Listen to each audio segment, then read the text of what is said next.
Assalamualaikum warahmatullahi wabarakatuh. Salam sejahtera untuk kita semua. Anak-anak Ibu kelas 10 Ilmu Bahasa dan Budaya. Pada video kali ini adalah pertemuan kedua. Ibu akan melanjutkan materi mengenai diferensiasi sosial masyarakat Indonesia.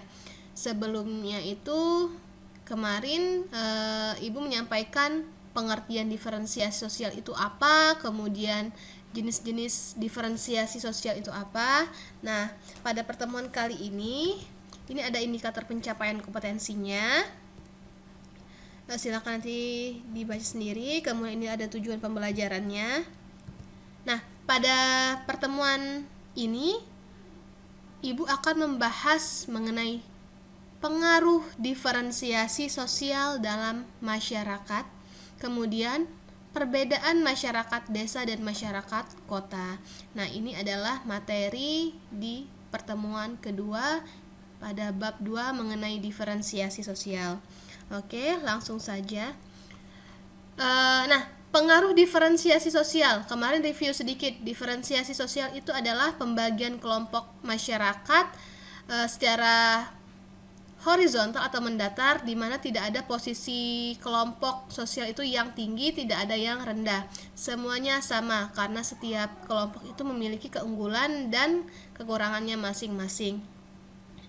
Oke, adapun pengaruh diferensiasi sosial, yang pertama itu adalah munculnya primordialisme. Kemudian adanya etnosentrisme, kemudian adanya aliran-aliran radikal. Oke, kita bahas satu persatu. Munculnya primordialisme. Nah, primordialisme ini adalah suatu rasa kebanggaan individu terhadap kebudayaannya. Jadi ada orang yang sangat menjunjung tinggi nilai kebudayaannya. Jadi di mana-mana dia akan membawa nilai-nilai dan norma-norma sukunya, walaupun dia berada di tempat yang berbeda. Jadi misalkan ada seorang kepala dinas lah, kepala dinasnya misalkan sukunya suku Minangkabau. Nah, misalkan dalam satu lingkungan kerja itu juga ada yang suku Minangkabau. Dengan mudahnya mungkin dia akan menaikkan status karyawannya ini lebih tinggi karena berasal dari daerah yang sama. Itu adalah primordialisme. Jadi dia mengagung-agungkan ataupun dia bangga dengan kebudayaannya. Jadi bagaimanapun caranya kebudayaannya itu harus melebihi dari kebudayaan lain. Nah, itu primordialisme. Semisalkan lagi contohnya rumah makan Padang. Nah, rumah makan Padang itu akan selalu menggunakan istilah-istilah bahasa Padang. Misalkan rumah makan Gunung Talang. Nah, itu kan adalah suatu gunung mungkin yang ada di sana yang menjadi kebanggaan masyarakat Minangkabau. Kemudian misalkan ada lagi warung makan khas Sunda. Nah, itu kan mereka juga melabeli dari sukunya. Jadi ada rasa kebanggaan sendiri yang dibawanya walaupun bukan di daerah asalnya. Itu adalah primordialisme. Kemudian munculnya etnosentrisme. Nah, kalau etnosentrisme ini cara pandang seseorang itu melihat kebudayaan orang lain sangat sinis, kemudian dia memandang kebudayaan orang lain itu tidak lebih baik dari kebudayaannya. Jadi bisa dibilang ini adalah rasa sentimen pada diri seseorang terhadap budaya orang lain. Intinya dia memandang rendah kebudayaan orang lain. Itu adalah etnosentrisme. Kemudian munculnya aliran-aliran radikal. Nah, ini yang bahayanya. Banyak sekali aliran-aliran radikal ini yang muncul di Indonesia. Seperti misalkannya pemberontakan, kemudian perang suku. Nah, itu adalah aliran-aliran radikal. Bahkan dari segi keagamaan pun ini juga muncul. Misalkan ada yang namanya gerakan Aceh Merdeka. Nah, ini kan adalah aliran radikal yang dimana mereka mau melepaskan diri dari Indonesia.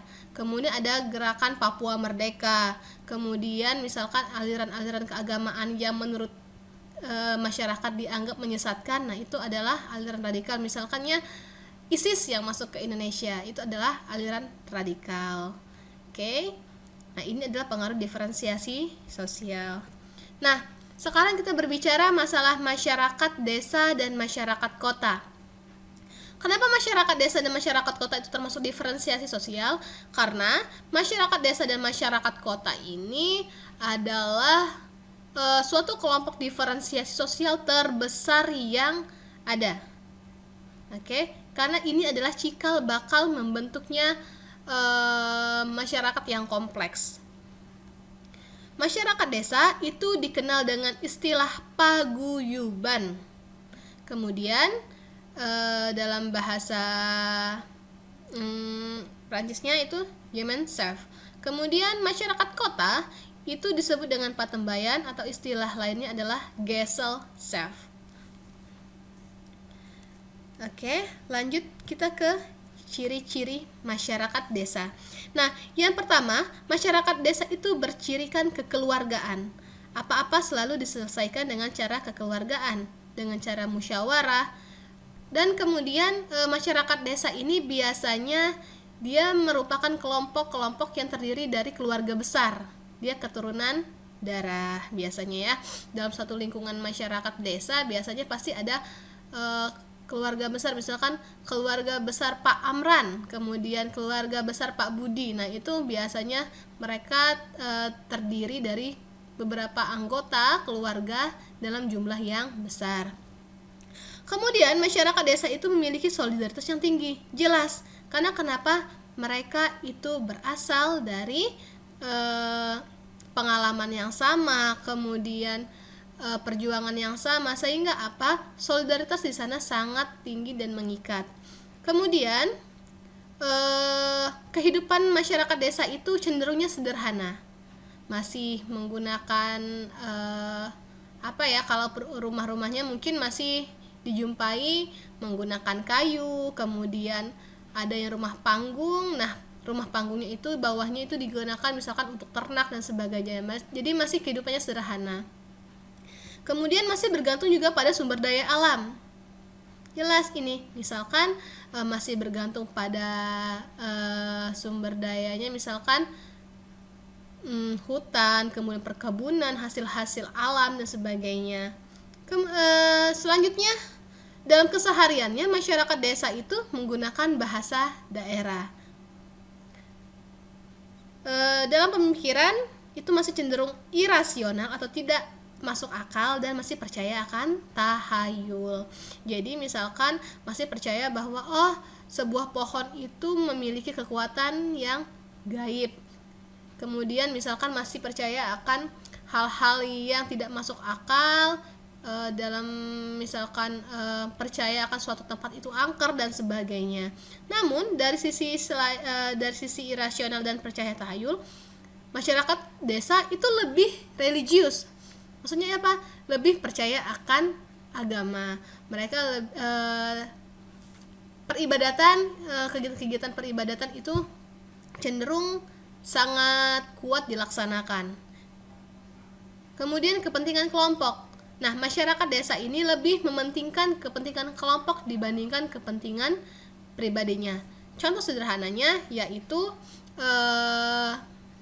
misalkan ada yang meninggal ataupun misalkan masyarakatnya ada yang menikah. Nah, berbondong-bondonglah tetangganya itu pasti membantu terlebih dahulu untuk membantu keluarga yang memiliki hajatan ataupun misalkan yang berduka tadi. Dan masyarakat desa cenderung homogen atau terdiri dari satu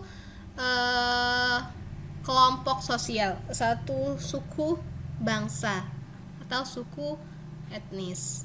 Oke, misalkan masyarakatnya cenderungnya masyarakat Jawa. Kemudian masyarakatnya terdiri atas masyarakat Sunda saja. Nah, itu adalah homogen, terdiri atas satu suku bangsa. Selanjutnya, masyarakat kota. Nah, masyarakat kota ini ciri-cirinya individualis. Jadi dia berdiri sendiri. Jadi dia acuh tak acuh. Kalau istilahnya lo, gue. Nah, itu adalah individualis. Kemudian solidaritasnya berdasarkan kepentingan. Jadi dia hanya akan bekerja sama dengan orang lain kalau dia memiliki kepentingan yang sama. Kemudian kehidupannya kompleks, jelas. Kalau misalkan di masyarakat desa tadi sederhana, kalau kehidupan masyarakat kota itu cenderung yang lengkap dari sisi teknologi, kemudian pendidikan, dari rumah, dari pekerjaan, dari kebutuhan itu lebih lengkap. Dan bergantung pada teknologi. Di mana-mana sudah menggunakan teknologi. Kalau mungkin misalkan di desa masih jarang kita menemukan yang namanya komputer, perangkat komputer, kemudian dan sebagainya. Tapi kalau di kota, teknologi ini sudah menjadi temannya sehari-hari dalam melaksanakan aktivitas. Masyarakat kota juga menggunakan bahasa Indonesia. Oke. Nah, kalau di masyarakat desa tadi cenderungnya irasional atau tidak masuk akal, tapi kalau masyarakat kota itu rasional atau masuk akal. Dia mencari alasan kenapa sesuatu itu terjadi secara logika yang benar dengan adanya pembuktian, itu rasional. Nah, masyarakat kota juga cenderung kurang religius karena apa? Aktivitas mereka yang mendukung, kemudian sehingga mereka itu terjebak dalam aktivitas itu, akhirnya kekurangan yang namanya religiusitas. Selanjutnya, kepentingan individu. Jelas, ini sangat-sangat individualis. Mereka hanya mementingkan kepentingan pribadi di atas kepentingan yang lainnya. Dan masyarakat kota itu cenderungnya heterogen. Heterogen ini terdiri atas bermacam-macam kelompok sosial. Misalkan dalam satu masyarakatnya itu ada yang dari suku Minangkabau, suku Melayu, suku Betawi, suku Jawa, dan sebagainya. Nah, itu adalah heterogen. Oke, selesai pemaparan materi Ibu dalam pertemuan kedua. Tugas Anda, masyarakat Kota Sungai Liat ini termasuk paguyuban atau patembayan.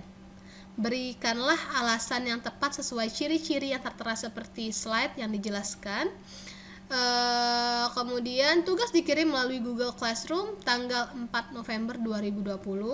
Baiklah anak-anak, inilah video yang dapat Ibu sampaikan dalam pertemuan kedua pada bab 2.